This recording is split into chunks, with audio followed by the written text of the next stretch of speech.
Good evening, Singapore, and to all our viewers across the globe. Greetings to you, our friends, partners, and supporters. Welcome to Bayanihan Talks webinar series. I am Minerva Lau, a member of the board of the Philippine Bayanihan Society Singapore, and your host tonight. We hope you are all keeping safe and well. Tonight, the topic is very relevant to our OFWs in Singapore, in particular, those with family and kids here.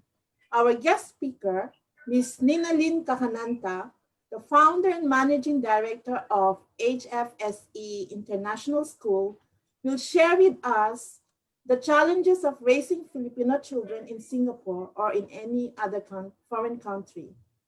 But before we proceed, please allow me to introduce our Bayanihan Society here and give you a glimpse of who we are and what we do.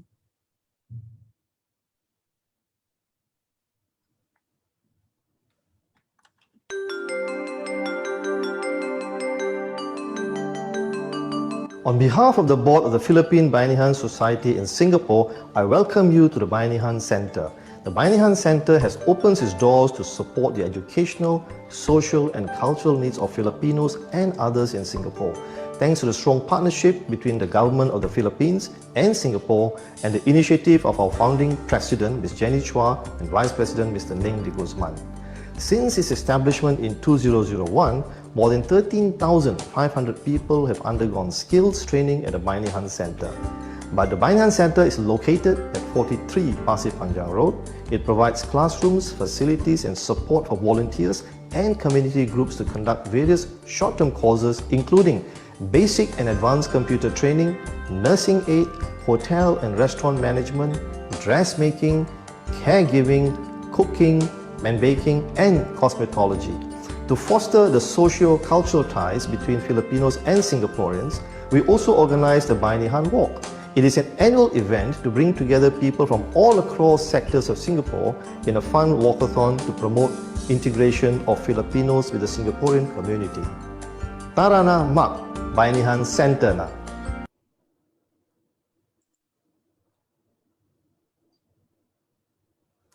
I hope everyone now has a better understanding of what the Bayanihan Society is and what it does.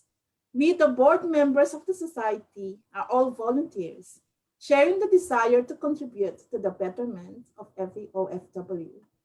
Please do not hesitate to approach us for any training or skill ideas or cultural activity suggestion. Just contact our Bayanihan Center officers, Cecil and Mindy.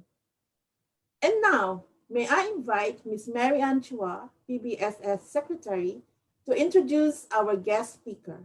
Marianne, the floor is yours. Thank you, Minnie. It's my pleasure to introduce our guest moderator this evening, Anna Iko Tingson. Anna has lived in Singapore for 13 years, so she knows the country very well. She is married and has a 3-year-old daughter. She is an advocate of charities that empowers and supports children with special needs. Her child is currently enrolled in an inclusive school and attends therapy sessions for early intervention. She is the founder of 21 Extra Goodness, a social enterprise. If you are looking for Filipino dishes, it's one of those to go for. At the same time, a portion of it, the proceeds goes to charity.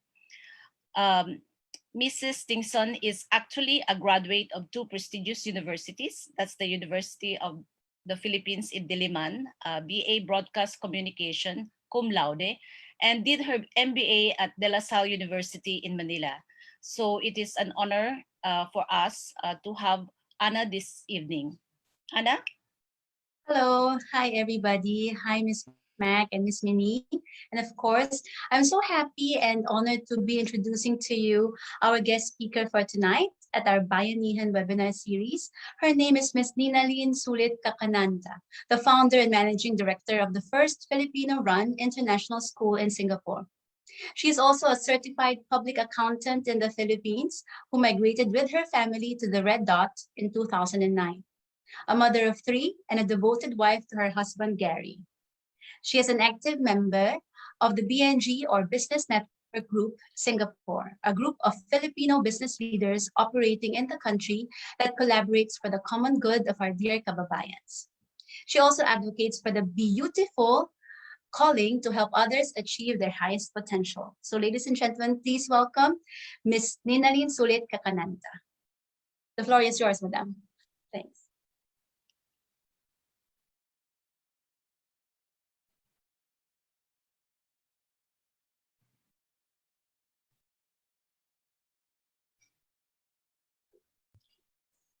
Hello, yes, good evening. Good Good evening. evening, everyone. Good evening, all the cyber people that's been supporting on the Facebook and all those people who are attending the Zoom meeting today. I mean, this Bayanihan talk.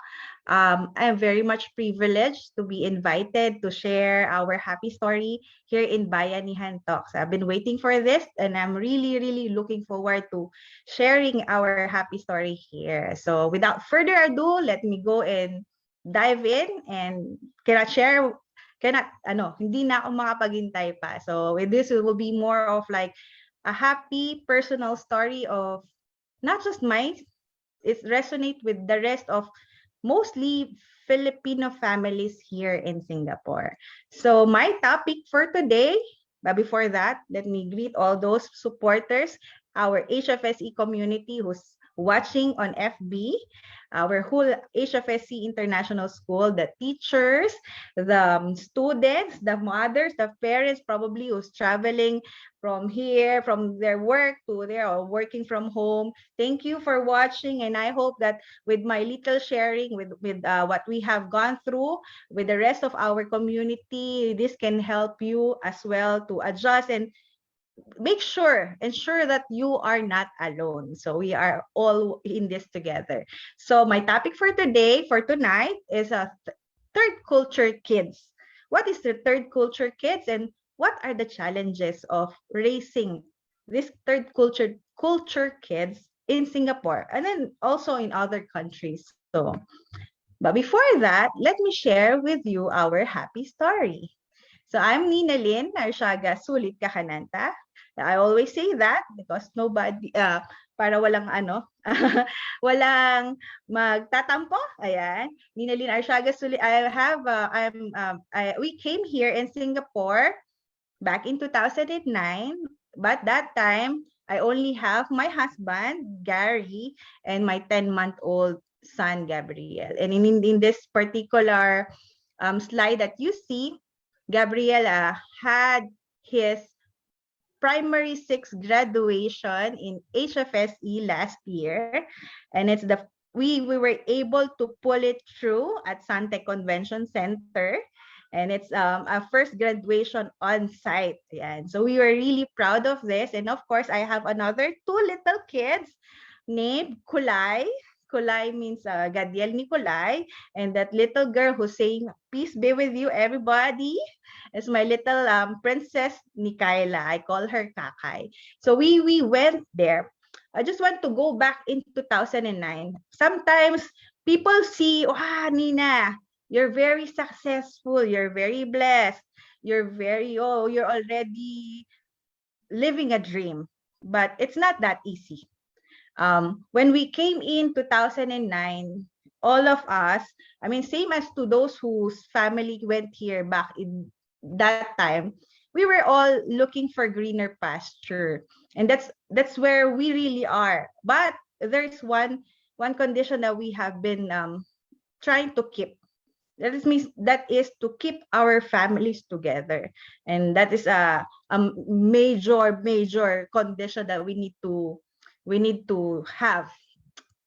But that time, 2009 is a recession period as well. So hindi po siya ganong kadaling maghanap ng trabaho. And we really had difficulty. Finding a job, but definitely our hearts are really that strong, and then sige, we will be going through this, and hindi kami nagba-back out. And What we have is an empty pocket, a heart full of dreams, and a faith in God that wherever saan niya kami dinala, we know that we have a mission to fulfill, and that's to, spread His goodness. Ayan. So nung time na yon, we were all good. We are blessed as well that when we came here back in 2009, our siblings are already here to establish and have already a small family. Yun yung medyo blessed. I'd admire those family or even singles out there na who met and established a family here na walang kakilala. Kasi kami nung time na yon may kakilala kami. So medyo matapang kami. Meron kaming advantage. Ganyan. And then eventually, what is the difficulty on raising this? Maraming challenges. We have to go out in and out of Singapore because mahirap makakuha ng dependent pass for the kids there. And yun na nga, maraming challenges. And eventually, there was this, if I would say to you, yung lalo na doon sa mga bata pa, yung mga anak ng mga magulang na nandito sa Singapore, you'll have a challenge, especially when you go to the primary school, which we also got into.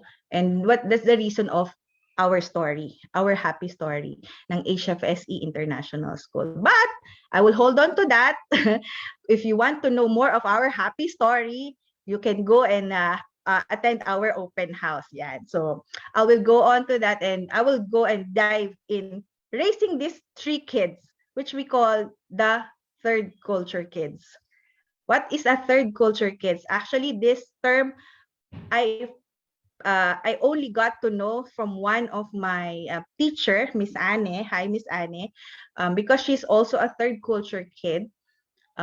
She grew up in South Africa, wherein her parents are working there. So that is really, parang dun niya nakuha yung term. And I Google and search this third culture kid, and I got to know na I'm raising a third culture kid. And what is a third culture kid? A third culture kid is for children who spend their formative years in places that are not their parents' homeland, neither yung kanilang pinanggalingan. So another term that it was termed by Ruth Hill Usim, 1950s. It was during the time na yung mga sundalong Amerikano nagmamigrate kasi nadidistino. So sila yung mga third culture kids na nadistino sa Pilipinas, nadistino sa kung saan-saan. And then there's another term there na yung ang kultura o yung country ng nationality ng magulang nila ay iba dun sa pinitirhan nila. So at ayun yung mga karamihan sa mga estudyante ng HSFE International School. And going through that, marami na rin tayong mga third culture kids, not just Filipino, but a lot of expatriates, especially here in Singapore. Now we're very diverse and it's very open to expatriate families. And yung sinabi nila, yung mga third culture kids, in a summary, karamihan sa kanila, they are moving at the age of 9. And ang average nun is 4 na country. I just want to give that an overview. Ito kasi ginawa pa to, I think back 10 years ago. Itong kinuhanan ko ng information na to. Pero yung sa ngayon na meron kami sa atin dito sa Singapore and the Filipino community that we have, mostly of our kids are born here. Dito na sila lumaki, ito yung nakita nilang bansa nila. Pero, hindi ito yung citizenship nila. Pero, hindi ito yung passport nila. So, yan yung mga yon. Ang karamihan na sineserve namin sa school namin ngayon, mga pinanganak dito, pero hindi taga rito. Ang gulo, no? So, yun ang third culture kids. Magulo. Pero we will also discuss all the good things in between that kaguluhan. Yan. Yan, malungkot siya. The challenges. Life can be what as a TCK kid, life can be create a sense of rootlessness and restlessness. Kasi nga, yung karamihan ng ating mga bata, hindi nila alam na I was raising Gab, he thought that he's a Singaporean. But kasi he grew up in Singapore, but he's a Filipino. So merong ganong stigma na nangyayari sa mga bata. And that's the challenges that we are encountering currently. And we're trying to give solution. Ayan. So confused loyalties. Ayan, hindi loyal. Confused loyalties. Ito yung isang challenge na we are encountering, and I hope I think for the rest of parents here, medyo mahirap din i-explain. Kasi yung mga third culture kids, they are growing here, they only knew what's happening here, especially that we have the COVID, so all those happenings here. Pero hindi nila alam na nangyayari sa ating bansa, which is mostly in the Philippines. Lalo pa sa atin, when we say Philippines is a small country, Singapore is a small country. Yun, sa atin kasi, magkakaiba din pa rin ng lugar.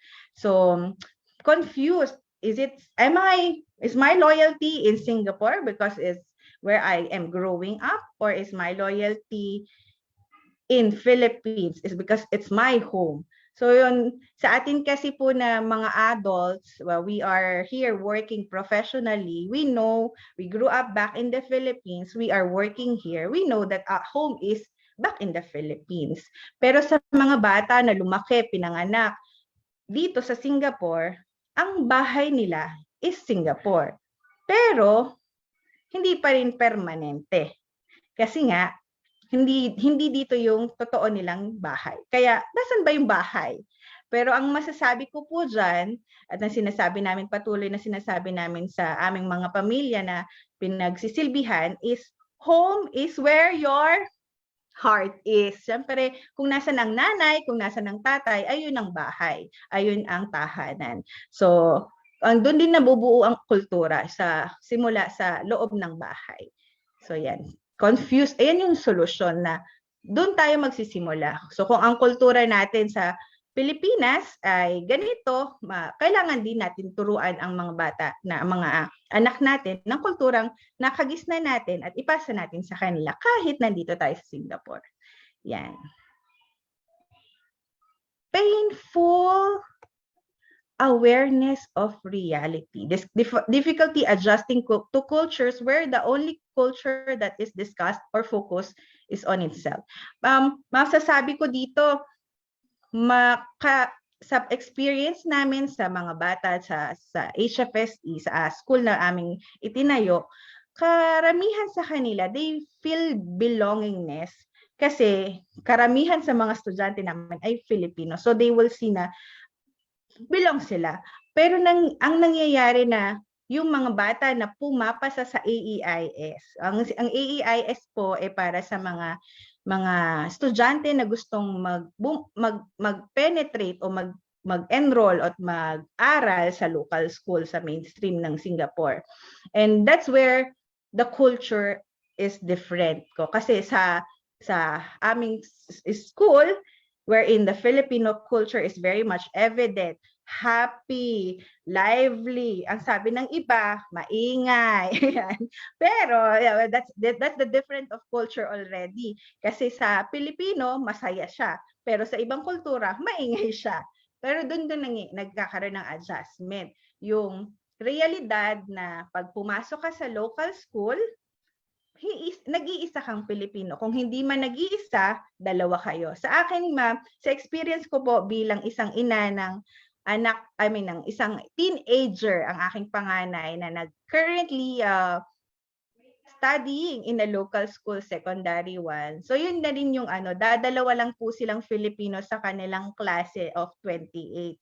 So nandun yung kailangan na ibang kultura yon, and it's a painful adjustment, maybe not a painful one, but it's really an adjustment na slowly the kids has to be immersing with the culture ng kanyang host country, which is of course here in Singapore.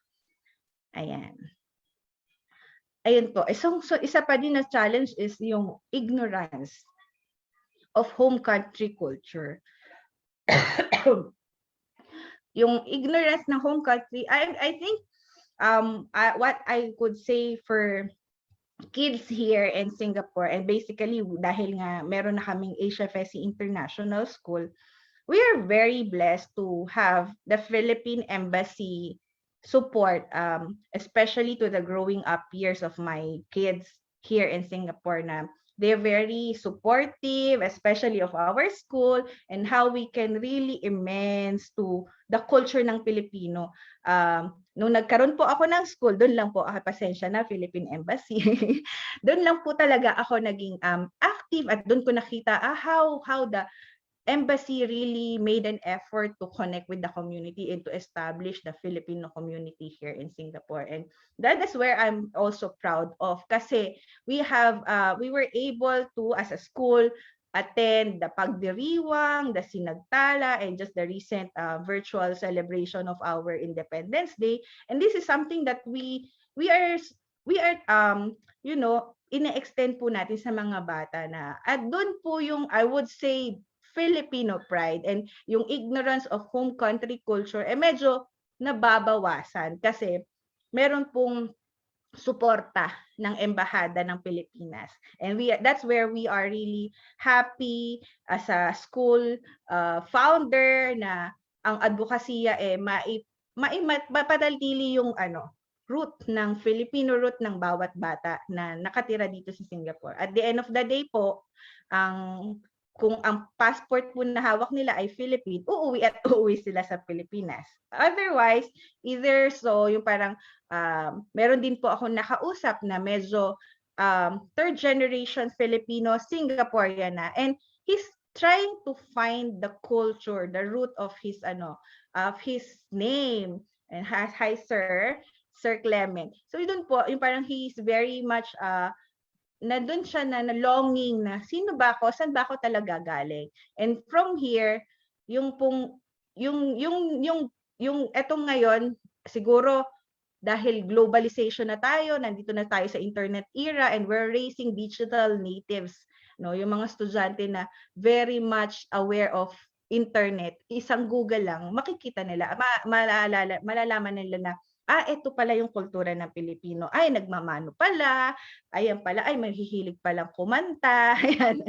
May video okay pala bawat party. Yan. So yan yung So and being in a community of same culture, which is, I would say sa nasabi nila, pero hindi natin ako po wala akong basis of comparison to other countries na the Filipino community here in Singapore is very much in close-knit at saka magkakilala, and I can feel that as someone who has been recently 2015, we've been here 2009, pero 2015 lang po ako naging aktibo sa community ng Filipino as organized by the embassy, and I can feel that okay, Singapore is home. Yan. So Singapore is where also we can share our culture, and since naman din po meron pong historical connection tayo sa Singapore, yung ating pambansang bayani si Jose Rizal have been here as well. So isa din po yan sa mga tinuturo natin, and how we can connect with the Singapore culture, ASEAN culture, and Philippine culture. Yun po yung tinatry namin ipaturo sa mga bata sa aming school. Ayan. And so this one, yung ignorance of home country culture, we can resolve it by starting at home, involving our kids to the mga activities ng Embahada ng Pilipinas, because they have quite a lot. And of course, we go with our Filipino community. Marami po tayo dyan na organization who promotes our culture as well. Ayan. So, sumunod po, ayan, may kasamang difficulties with adjusting the adult life, yung meron ito po, wala pa po akong personal experience, but more of like probably what I would say na yun sinabi kong experience ng isang kaibigan na hinahanap niya kung nasan yung root niya, nasan ba nanggaling talaga yung apelyido niya, at sino ba talaga yung mga kamag-anak niya back in the Philippines.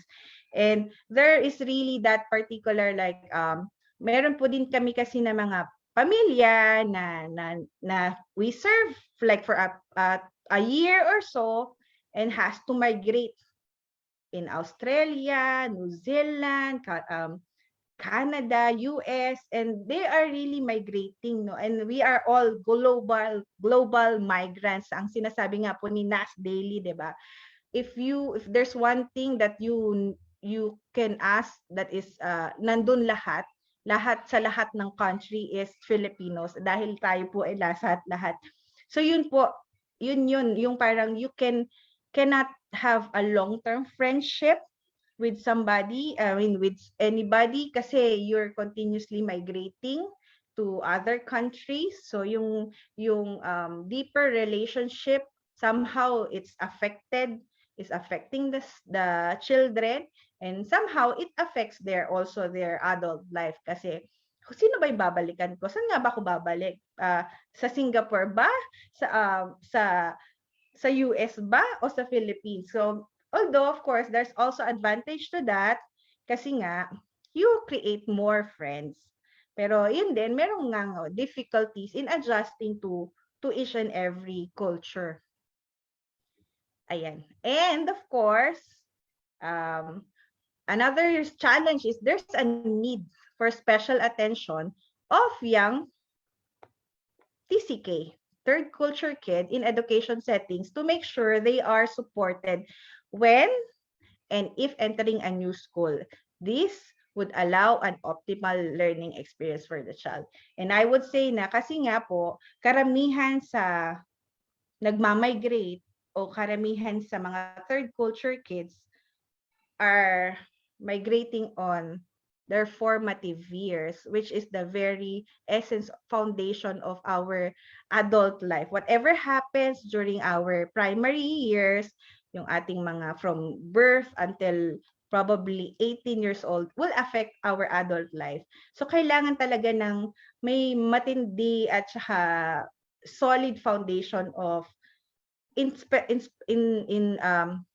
the relation to the education. And that is where, thank you, Lord, with my beautiful calling, I would say is be yourself to fullness. As I mentioned, hindi po ako trained as a teacher. I am an accountant back in the Philippines. My profession is really more of the accounting side of things, but I am called in, and I would say, being the founder of HSFE International School, I am called for that mission to, promote and serve my Filipino counterparts, my kababayan, and how I would say I'm very much patriotic. So, yung pagpunta ko nga po sa Singapore, medyo feeling ko I betrayed my country. But, of course, something that God has led me is I can serve my Filipino community, my kababayan, in my own way here in Singapore by putting up this school here. And yun, I would say na be yourself to fullness. I'm still learning. It's our 6th year here in Singapore as a school, and from our humble beginnings back in Upper Thomson, it's a 3-room shop house. We are really amazed on God's yung divine connection on putting up all together the necessary people from the right time to the right necessary na kailangan nilang i-contribute during that period. And then where we are right now at Mountbatten Center, the whole stretch of the 2nd floor, serving more than 200 families, majority of which are Filipinos. It's really an overwhelming feeling that, okay, really, when we look forward 10 years after, we hope to see these kids being the doctors, being, making an impact, making a difference, not just in Singapore, but to wherever they will be. So ang napaka-challenge po is really we have a good foundation on the education wherein values formation is also being taught in, as well as academic and other social skills that we learn in, so holistic. So yun po. And of course, sabi niya, marami akong binigay na challenges, di ba po? But there's also benefit. And I would say, even like I will only list down 3 benefits for raising TCKs. In between, ang dami pong benefits talaga na makukuha. And I think if there's anybody from the group here in Zoom or from the group in the Facebook would say na there's really a great benefit of raising TCKs. Ito po, more of these 3.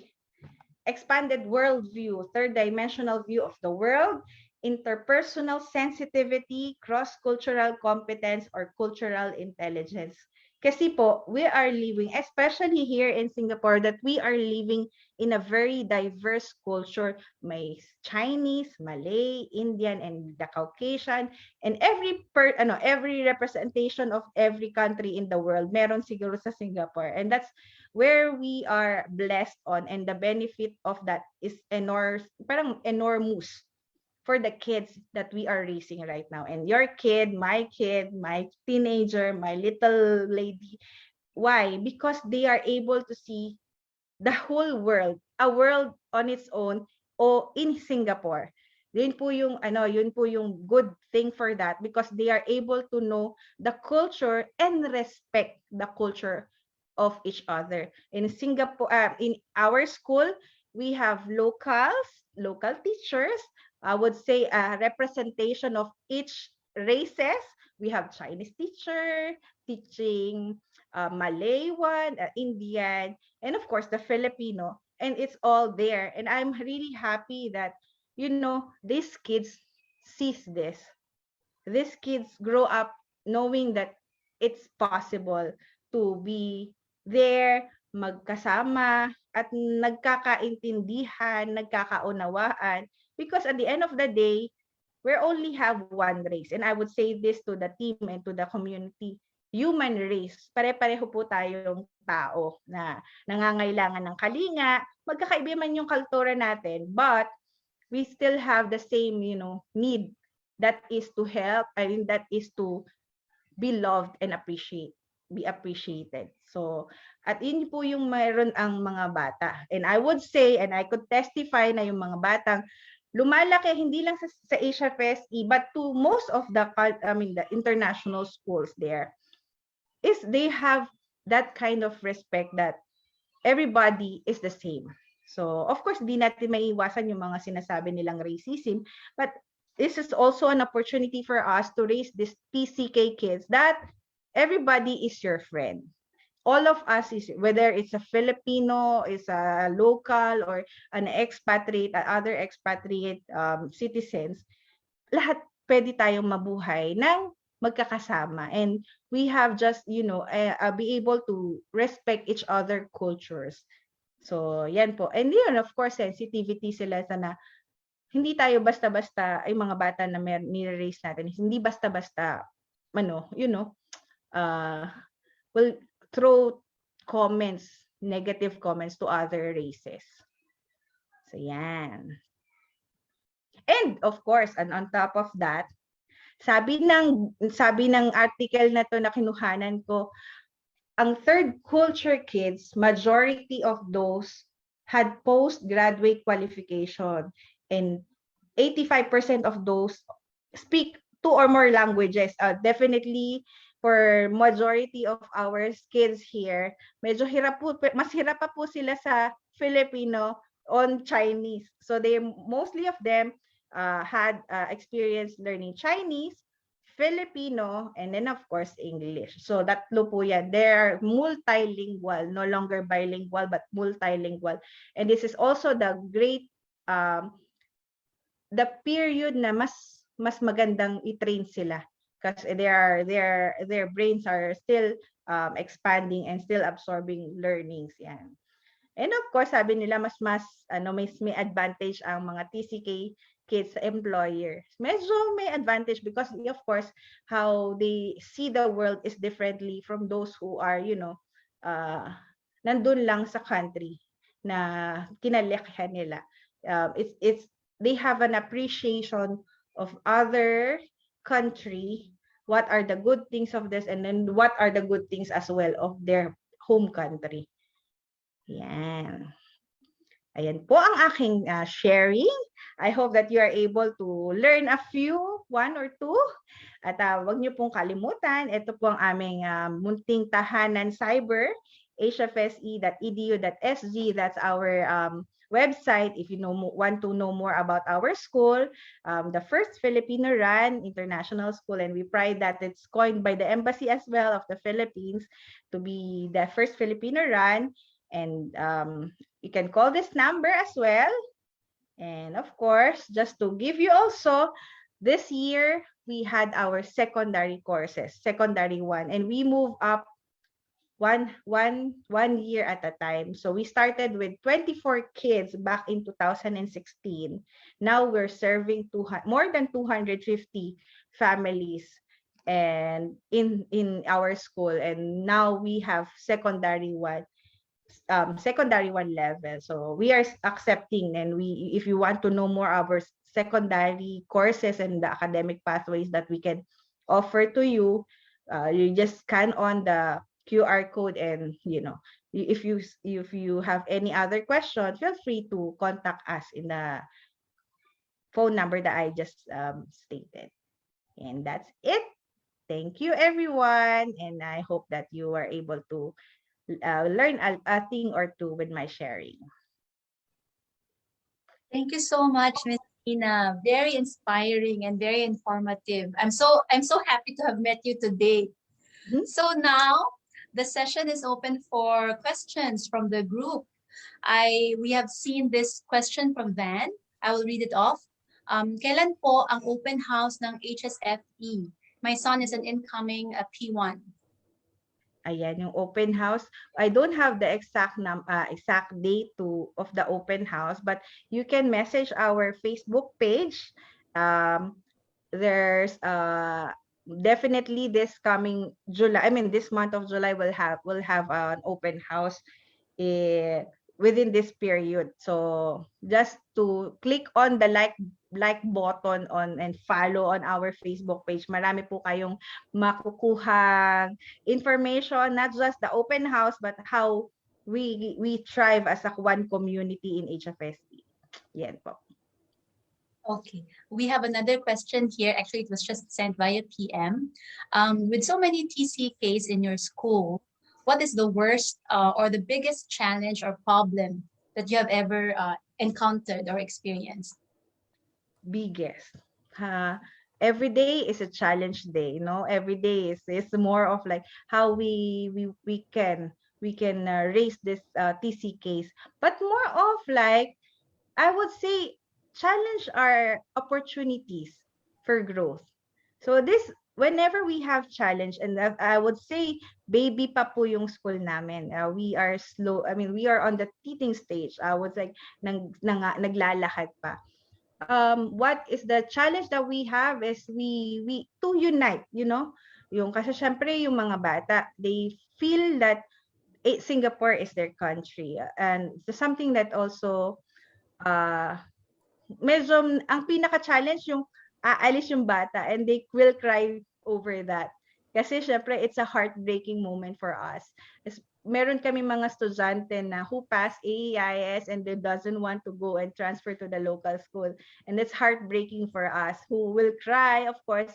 But of course, parting is never easy, but we remain in contact to those who even go to other countries. Yun yung pinaka-challenging, yung separation with the kids that you have, and that's part of our life. I told my partner, that's our school principal, pati na ng buhay natin, Miss Tin, ang magkahiwalay. Kasi yung mga bata, they are tied up to their parents' job. So kung na-deploy dito and umuwi sa Philippines or na-migrate sa ibang bansa, and that's part of our life. Now, you have poured in happiness. Ang mahalaga kasi sa amin, we create happiness on the time being that they are in our school. So yun po. Yun ang pinaka-challenging. Heartbreaking as well. Okay. Sige, ma'am. So, as a follow-up on the challenging question, no, in any school or environment setting, there will always be some, especially for young kids, there will always be some teasing, tuksuhan, or sometimes they call it bullying. Not just within the Filipino classroom, but also in other multi-racial setting. How do you address that as a school institution? So in any we always encounter this kind of question, especially during our open house.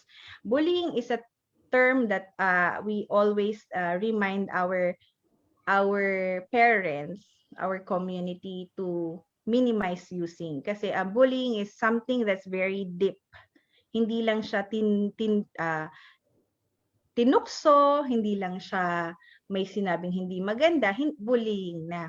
Ang bullying is more of a repetitive action done by a student or by a person to this particular person, to another person, that causes trauma.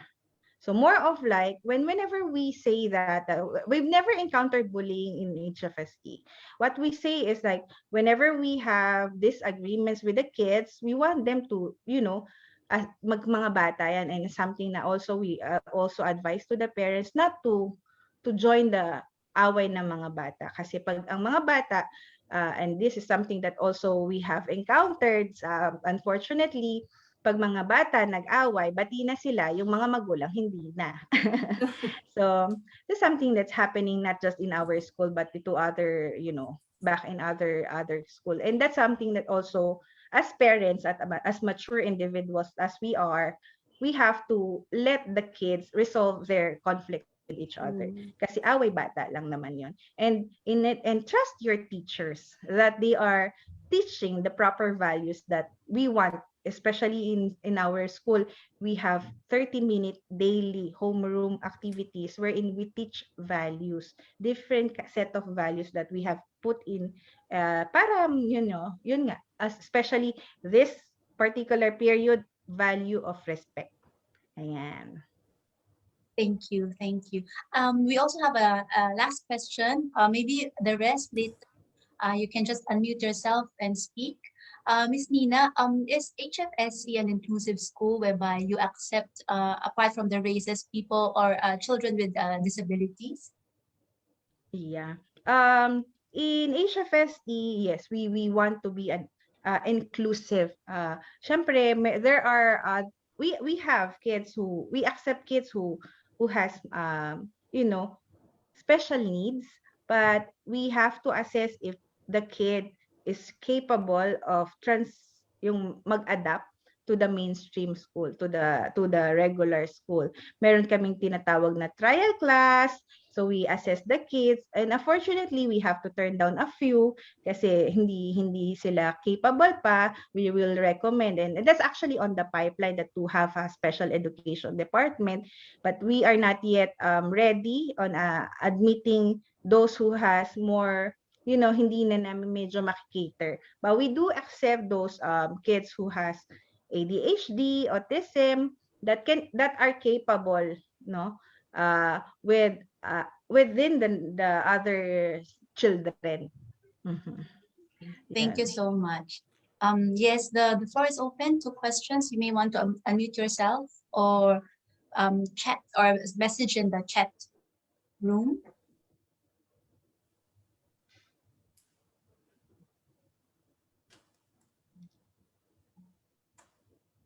Tahimik sila. But can I ask a question? I have a friend, Filipino friend, that married to a Thai person, and they decided that they go to a third country para walang how do you call it? Para may fair, they start fairly kasi third party or third country walang side, di ba? So how do you see that kind of solution? Is that what you might recommend, or I don't know? Ang sa amin po, at lagi kong remind sa aking team, it's always the parent who knows the best for their children. We have different set of values, family values. My family values or priorities differ from each other. So we have to respect whatever. So if those kind of parents, and syempre pinag-isipan po nila yan, and then of course my husband is different from her husband, or my and same as mine. So magkakaiba po. And I would always say the parents knows what is the best for their children. Nandito ang school para maging kaagapay, maging partner. So if they see that this particular country, that is a third country, that is not Filipino and not Thailand, probably US, Canada, ganyan, or even Singapore, or even like for us kasi we are a Filipino run school, but we do have other nationalities as well, like a pure like Vietnamese family. Nandun po kasi like sila po, this Vietnamese family, they are really mother, father, the child is Vietnamese, but they choose to be in HFSE, and that's what we are really happy about. We respect that. And once you choose that school, or once you choose that country, that means that's you have well thought of that particular decision in your family's life or journey. Okay, thank you.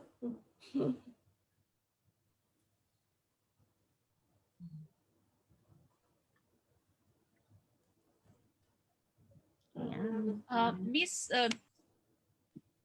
thank you very much, Nina, for sharing with us your happy story.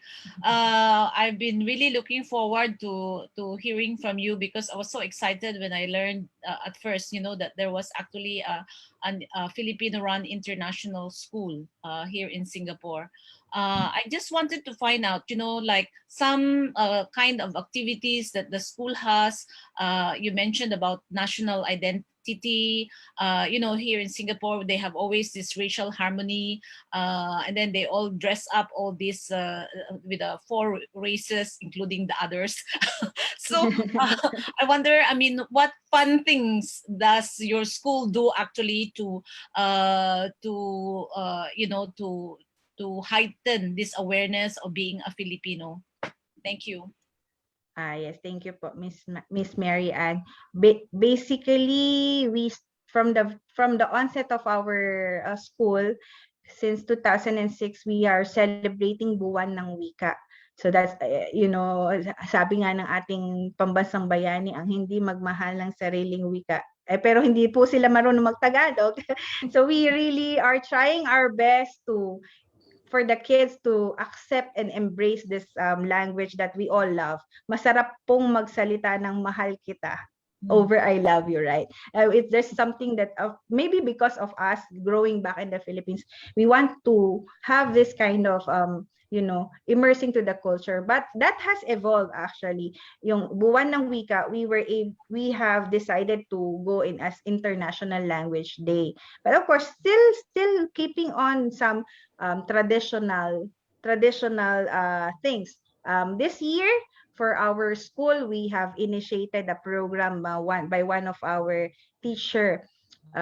She called it arts. Arts means visual arts, rhythm and dance, theater, and sport. And our theme for this year is about Filipino culture.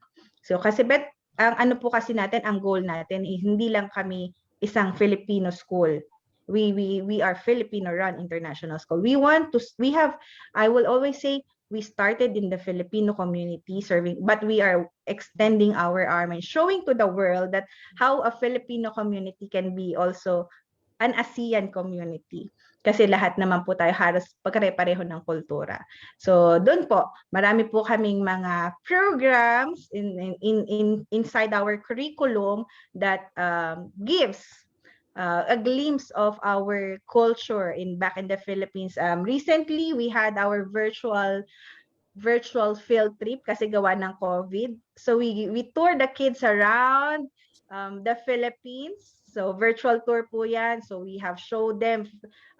And what I like about being in Singapore running this school is I get to have families or friends, I would say families already that are from Mindanao, Visayas. I'm from Luzon. I'm from Laguna. So marami po, I mean, even in the northern part. So ang composition ng school namin is from mula Apari ba yun hanggang Holo.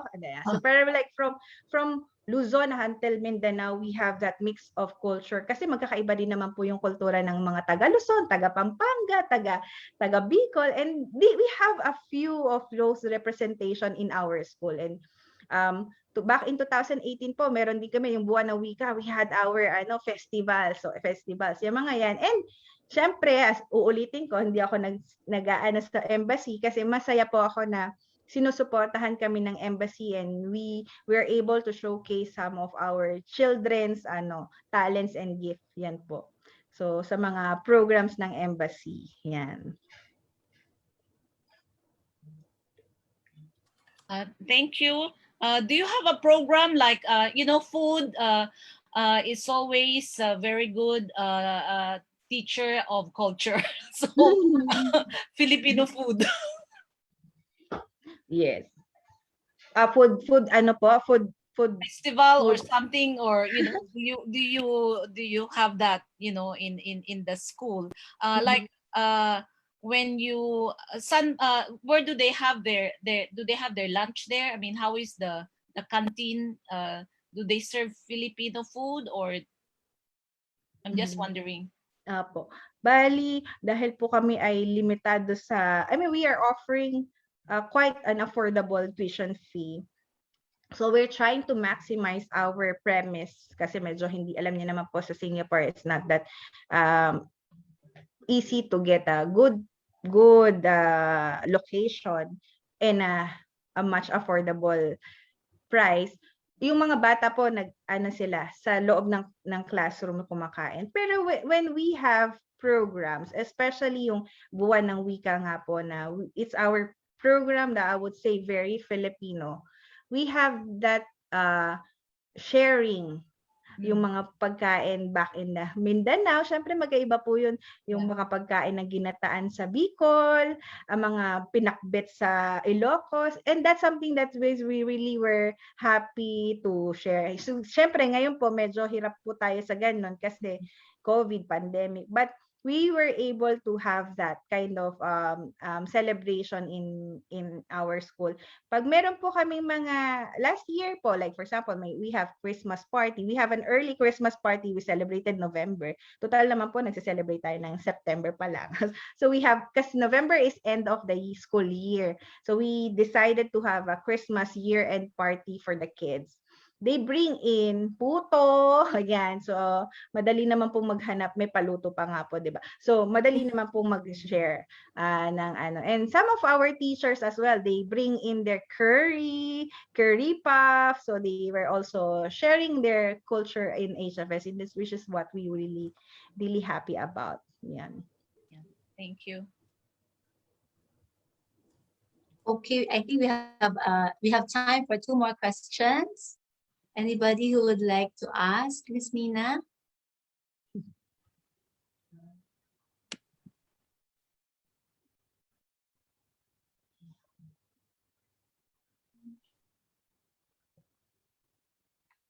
Oh, can I ask something? Sure. Sorry. I wanted to ask about religion because that was not mentioned. Okay, when one of my sons, when he was like in his primary school. So, okay, what happens is when we go to, I married a Chinese Singaporean. So when we go to my in-laws, they only speak Chinese and they're not Catholics. We are Catholics. So my oldest son at one point was thinking that he's not Chinese, but because he is Catholic. And that's how I had to explain to him there are 2 different things. Is there such, do you think that's a common issue as well, like mixing religion and sort of nationality or race in our TC case? Medyo common po siyang common siyang challenge or common dilemma. I would say explanation, a need for explanation to the kids. Kasi syempre po we have different variating in HFSC. I'm raised as a Catholic, as a Christian, and the reason why I respond to the call of putting up the school is because I have my prayer time. I was like on my devotional time. I feel that okay, Nina, you need to help them, and it's my prayer time as a Christian, and that's where the foundation of HFSE as a as a Christian, as a Catholic believer. But at the end of the day, we are living in Singapore, and we really want the kids to be immersed to the culture that every religion is good. Every faith is good, whether it is, as long as you are good to others. And yun doon po bumubo. We started on teaching religion subjects, and then eventually for us to having that kind of differentiating beliefs, we are teaching the values education. But technically we do pray in our school. That's something that we want, and it's more of like a spirituality, kasi yun po we are living spirit. We believe to that, and I think most of the religion also, that we are a spiritual in being. So yun po, nagdadasal kami and tinuturuan namin yung mga bata ng ganun. So in terms of, kasi syempre po where we are right now, karamihan sa mga bata o sa mga pamilyang sineserve namin, either Catholic or Christian, which are also Christian in a way.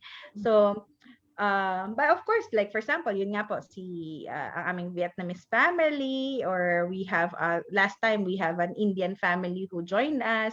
So they are also, I mean, we are ano po, upfront to them that we do practice Christian Christian teachings sa school. So yun, I think it's more of like explaining to the kids. Ayun po talaga yung kasi syempre they are all questioning, they are exploring. So yun lang po yung pinaka best natin na solution for their tickling mind, yung ng mga nagtatanong na isip. Thank you.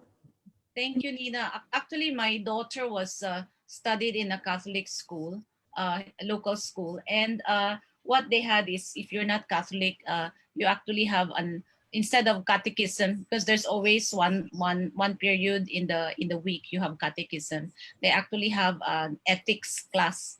So that's one way of addressing the issue. Mm-hmm. Yeah, thank you po. We will consider as well that one. Yes. Miss Nina, I have a personal question. Personal, PPM. Yeah, no, myself, I want to ask you something.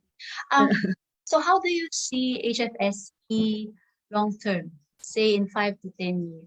Well, how do you envision the business and your school to grow in Singapore? I'm a very ambitious person. So I would say when I put up the school, they say that I'm a visionary because I see HFSE growing not just in Singapore, but growing through across ASEAN. And when we were doing our first strategic planning back in 2017 with my Singaporean business advisor, I was like, okay, they put in Canada as a branch of HFSE. That's 2007, and it's not me. And Australia. So that's global, because our mission is to create global citizen making an HFSEan difference. So that's how we want to envision, and ganun ka-ambitious yung goal namin. And it's not just my goal.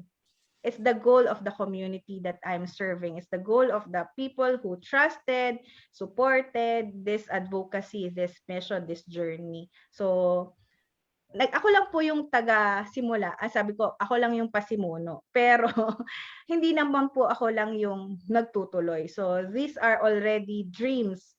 What we have right now at our 6th year is already a dream of not just me as the founder, but dream of the community, na pwede tayong mag-expand, not just in Singapore, but globally. Yeah. So excited for Excited. Yeah. So I think we have one more question. One last question from the group. Anybody wants to ask Miss Nina?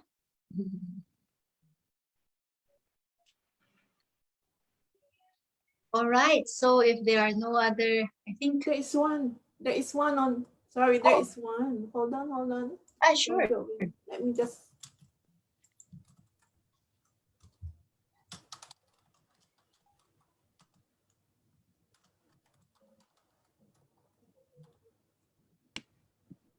Okay. So Miss Nina, there's a question here.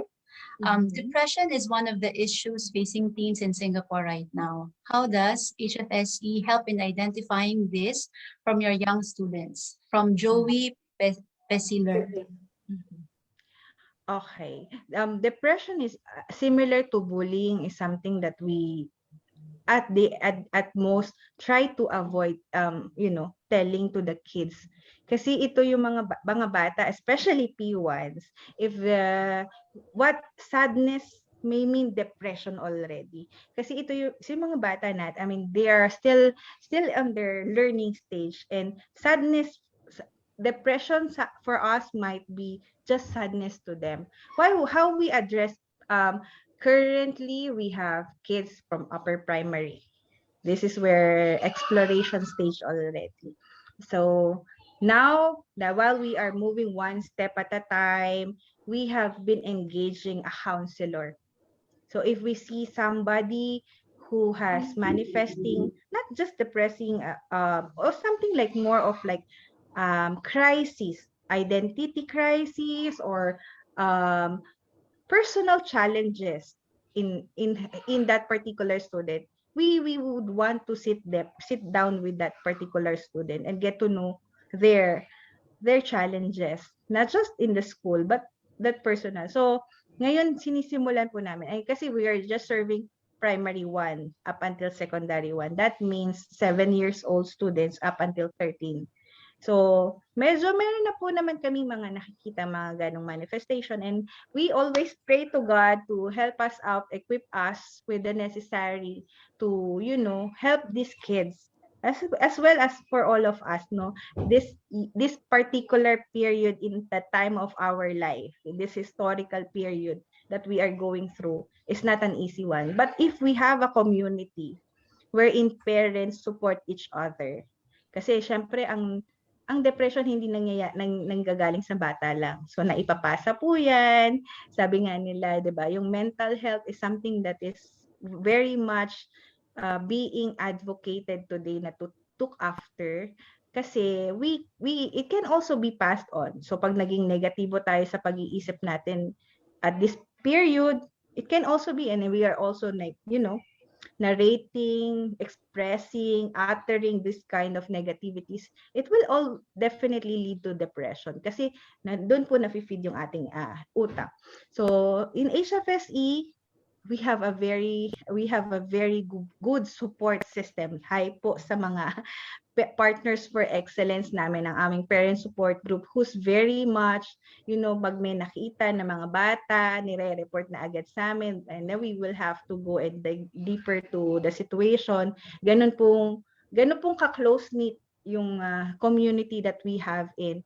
And if somebody, na they see na okay, kailangan ng tulong, they will go, and we have also parent volunteers. Yun yung mga, I think it's a community, na kahit hindi sa isang school, pero we need our kids, especially this digital native, na to let them go out and socialize and have friends.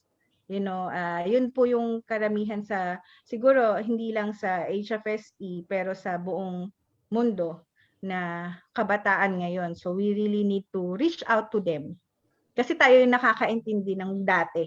Yung masaya, yung naglalaro, we know that. And ang kailangan po natin bilang mga mature adults is to tell them not to compare their generation to ours, but to understand their generation, kasi hindi naman sila din ang pumili ng generation na kinalakihan nila, di ba?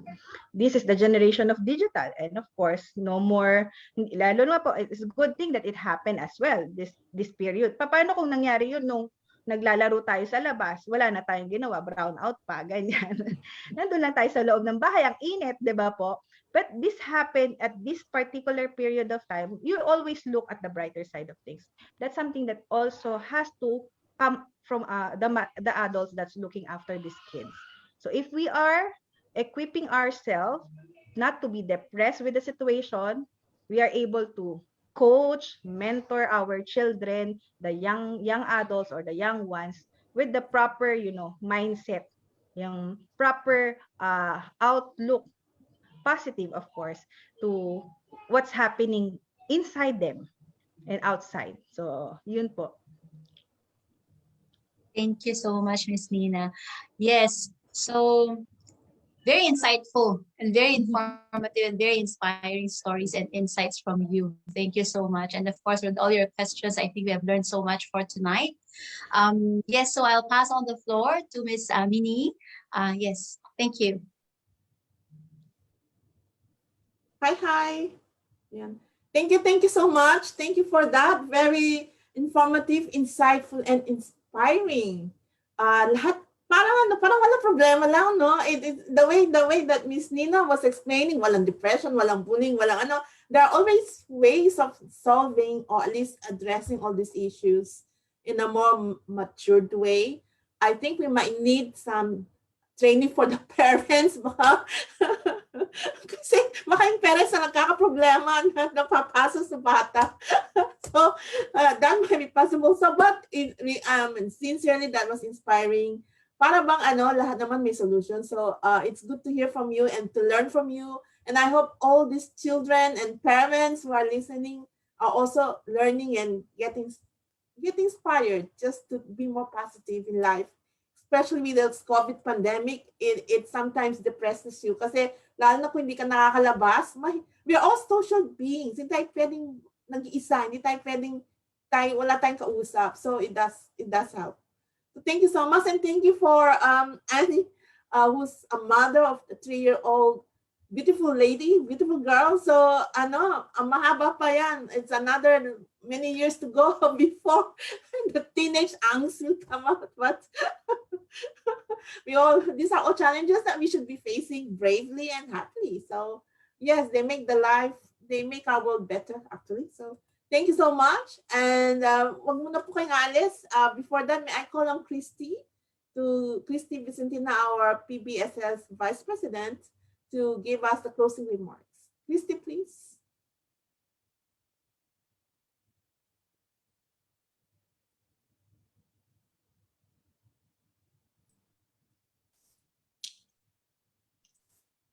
Thank you, Minnie. Good evening, and to our friends and kababayans in Singapore, good evening, and to our families in the Philippines, mabuhay. On behalf of Philippine Bayanihan Society Singapore, allow me to say thank you to the people who helped us for tonight's webinar. Siyempre, thank you, Nina, Miss Ninalyn Sulit Cacananta. Thank you for sharing your time and the journey or your journey to the Happy Family School of Excellence, with the hope of inspiring others to continue believing and building their dreams. It's not always an easy journey, but it is certainly a fulfilling one. I met Nina at the time she was still conceptualizing Happy Family School of Excellence. I was there on your first graduation or moving up ceremony at Topayo. Yung nasa community center ba yun? And I was there on their last face-to-face graduation as guest speaker. And it was in a bigger venue. Yung I was lost. They have to pick me at the lobby because I cannot locate anymore where they are. But midway in the building, I can hear where they are because I can hear the children. Sabi nga, we're maingay. But in fact, we're happy. So it grows from that small moving up ceremony at Topayo to a huge ceremony. So I have seen how it grows into an international school by a Filipina. And thank you indeed, Nina, for your inspiration. Nina is also an active member of the BNG, the Business Network Group Singapore, a group of Filipino business leaders operating in the country that collaborates the common good for our kababayans together with other companies. So maraming salamat din to the other members of BNG. Later, nandyan sila. Maraming salamat din to all our friends who always help us for our webinars. The Philippine Embassy Singapore, led by His Excellency Ambassador Joseph Del Mariap. Happy Family School of Excellence. Your whole family is in Facebook supporting you. And of course, BNG, with your PNB family, PLDT, LBC, Mega World, MD Cruz, and Noble Life. They're all here. So I saw all of them. They're all supporting you, of course. And we're doing the BNG Healthy Run for this year, and it is being chaired by Nina for this year. The BNG Healthy Run also donates to Philippine Bayanihan Society since 2018. So you can join us for supporting BNG Healthy Run. We also have Richard and Rex of FLPH, Lynn of CDE, Eloisa of FAUS, Miss Lucy Tagle of Miss Petit Team, Fast Associates, you're all there, Rated J, Lucky Plaza, FAS, OSPAS, UAP, Ateneo LSE, UPAS, and Kabayanihan. Thank you to Miss Annie Iko of 21 Extra Goodness for joining us tonight as co-moderator. Maraming salamat, Annie. And special thank you to all our participants in Zoom and Facebook. Without all of you, of course, we cannot call this a success. So again, maraming salamat and mabuhay. Back to you. Thank you, thank you. Thank you for that. And of course, never-ending thank you to our speaker, Miss Ninalyn, and to our guest moderator, Annie. So that has been a very fascinating and interesting discussion on the issues of growing up. It's an issue of growing up, and we all face that. So thank you so much. And wag muna po kayo aalis, ha? And, okay, so we'll have I have to read a few slides muna. So yes, for those who don't know where our Philippine Bayanihan Society Singapore is based, it's here at Bayanihan Center, which is at 43 Pasir Panjang Road. And if you have a query or some suggestions, please email at bayanihancenter@signet.com.sg. And the telephone number is 6474-3700. Please like our Facebook page at facebook.com/Bayanihan Society SG and follow us on Instagram at Bayanihan Society SG. Also, if you can support us, please go to giving.sg/PBSS. We are also open to sponsorship opportunities. And again, just email us at bayanihancenter@signet.com.sg. For details, please address them to Mindy and Bayanihan and Cecil. And we usually have our webinars twice a month, every other Thursday. But next week, we have a special edition. And this time, as elections in the Philippines is happening next year, we are trying to help voters to learn more about registration. So next week on Friday, July 16 at 7:30 p.m., we have a presentation on understanding voter registration during this period of pandemic. Our guest speaker is Mr. James Jimenez, himself the spokesperson and also director of the Commission on Elections of the Philippines. So that's next week, Friday, July 16. Also, our annual Bayanihan lecture is happening soon. So Bayanihan lecture 2021 is scheduled on August 29, 2021 on Sunday from 3 p.m. to 5 p.m. The topic is Bayanihan during the COVID-19 pandemic, experiences and future directions. Really, the pandemic has created a lot of changes to the way we are doing our daily lives. Keynote speaker, Father Aristotle, CD, SJ, PhD. He's the president of ERDA Foundation and also president of Xavier School in the Philippines. So he's our guest speaker, keynote speaker. for our Bayanihan Lecture 2021 on August 29, 2021. So, thank you all very much for joining us tonight, which is our 9th webinar this year. And we hope everyone has enjoyed this discussion. It has been fruitful for each one of you. Our next Bayanihan webinar is on July 22nd. The topic is Health and Nutrition 101, an Unreal Journey. The guest speakers are Mr. Aldrin Mercado, who's the current Philippine national rugby player, bodybuilding enthusiast, and co-founder of Brickhouse Gym, Singapore, and Mr. Gareth Fairhead, co-founder and senior trainer of Unreal Personal Training. It sounds very interesting, so please, July 22nd, 2 Thursdays from now. Huwag niyo pong kalimutan. So at this point, we'd like to thank you again for joining us, and hopefully everyone is keeping well. On behalf of the board and staff of the Philippine Bayanihan Society Singapore, we say thank you and take care of yourselves. See you at the next webinar. Please keep well, keep safe. Please wear your mask and keep safe distance always. Good night and God bless. Thank you.